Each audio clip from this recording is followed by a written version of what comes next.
ನಾವೆಲ್ಲರೂ ಕೃಷ್ಣೆ ಮಕ್ಕಳು. ನಮ್ಮ ಜೀವನಾಡಿ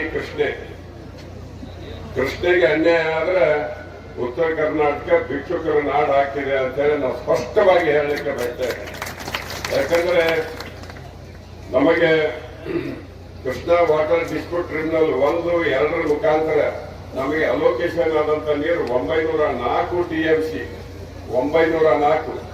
ಕಾವೇರಿಯಲ್ಲಿ ಅಲ್ಲಿ ಮಂಜೂರಾದಂತ ನೀರಿನ ಕ್ವಾಂಟಮ್ ಏನಿದೆ ಅಂದ್ರೆ 270 TMC. ಅವ್ರು 270 TMC, ನಮ್ಮದು 904 TMC. ಎಷ್ಟು ಪಟ್ಟ ತಂಕಿ ಮಕ್ಕಿ ಗುರ್ತಿದ್ದವ್ರು ಲೆಕ್ಕ ಮಾಡಿದ್ರು. 3 ಪಟ್ಟು ಮ್ಯಾಗಂತೂ ಆಯ್ತಲ್ಲ, ಬರ್ತಿರಿಲ್ಲ.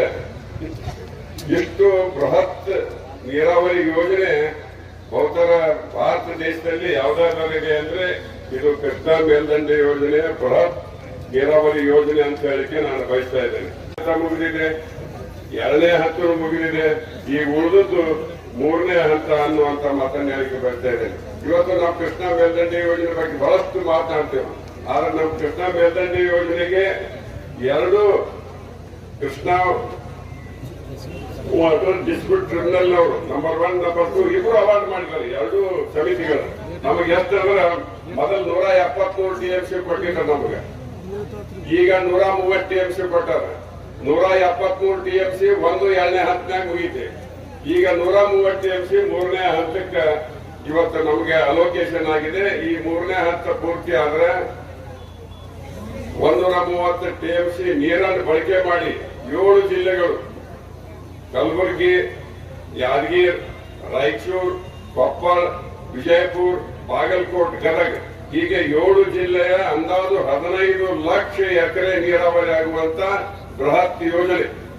ಒಟ್ಟಾರೆ ಕೃಷ್ಣಾ ಮೇಲ್ದಂಡೆ ಯೋಜನೆಯಲ್ಲಿ ನಮಗೆ ಎಷ್ಟು ಪ್ರದೇಶ ನೀರಾವರಿಗೆ ಒಳಪಡ್ತಿದೆ ಅಂದ್ರೆ ಉತ್ತರ ಕರ್ನಾಟಕದ ಒಟ್ಟು ಪ್ರದೇಶ ಎಷ್ಟು ಒಳಪಡ್ತಿದೆ ಅಂದ್ರೆ 1, 2 ಹಂತದಲ್ಲಿ 15,47,500 ಎಕರೆ ಆದರೆ ಇವತ್ತು 3ನೇ ಹಂತದಲ್ಲಿ 14,85,113.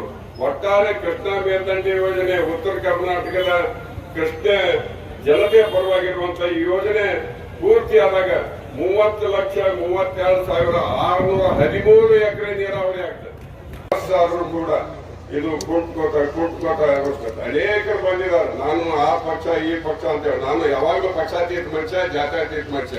ಇದ್ದಂಗ ನೇರವಾಗಿ ಹೇಳುವಂತ ಸ್ವಭಾವ. ಇದ್ದಂಗ ಹೇಳಿ ಈ ಕೃಷ್ಣಗೆ ಬೆನ್ನತ್ತಿ ಸದನದಿಂದ ಹೊರಗೆ ಬರುವಂತ ಪ್ರಸಂಗ ಕೂಡ ಬಂದಿದ್ದನ್ನು ನಾನು ಇಲ್ಲಿ ನೆನಪಿಸ್ಕೊಳ್ತೀನಿ. ಅದು ಬಹಳ ಖುಷಿ ಕೊಡುವಂತ ಸಂಗತಿ ಅಂತಲೂ ಕೂಡ ನಾನು ನಿಮ್ಗೆ ಹೇಳಕ್ ಬಯಸ್ತಾ ಇದ್ದೇನೆ. ಇವತ್ತು 7 ಜಿಲ್ಲೆ 15 ಲಕ್ಷ ಎಕರೆ ನೀರಾವರಿ ಆದ್ರೆ ನಮ್ಮ ಭವಿಷ್ಯತ್ತು ಬಹಳ ಅದ್ಭುತವಾದಂತ ಭವಿಷ್ಯತ್ತಾಗುತ್ತದೆ.